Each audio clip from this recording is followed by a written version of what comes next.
Hello' everyone, স্বাগতম জনাইছোঁ মই পূজাই মোৰ নতুন এটা ৰেচিপিলৈ। আজি এটা ধুনীয়া এটা ৰেচিপি বনাম, সেইটোৱে আপোনালোকৰ সৈতে শ্বেয়াৰ কৰিম। আৰু কিনো বনাওঁ তাকে দেখুৱাইছোঁ। আৰু আজি বনাম পটল পুষ্ট। আৰু বলকচোন কেনেকৈ বনাওঁ।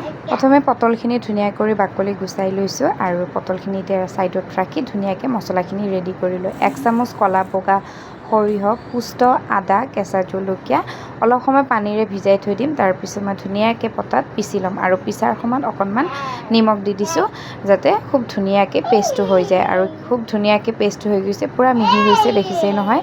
আৰু এতিয়া পটলখিনি ভালদৰে ধুই অলপ ভাজি ল'ম। আৰু পটলখিনি বহুত বেছি ৰঙা নকৰোঁ। এয়া কেৰাহী বহাই দিলোঁ, কেৰাহী গৰম হোৱাত তেল দিলোঁ আৰু তেলখিনি গৰম হোৱাৰ পিছত ধুনীয়াকৈ পটলখিনি ভাজি ল'ম।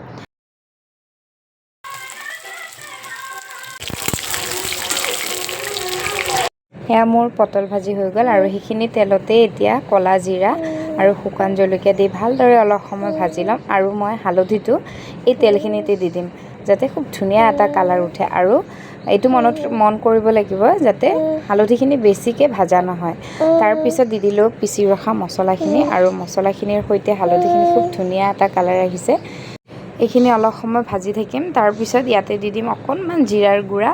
তাৰ বাহিৰে আৰু তেনেকুৱা একো মছলা ইয়াতে ব্যৱহাৰ নকৰিলেও হয়, আৰু মই দিয়া নাই বাৰু একো মছলা।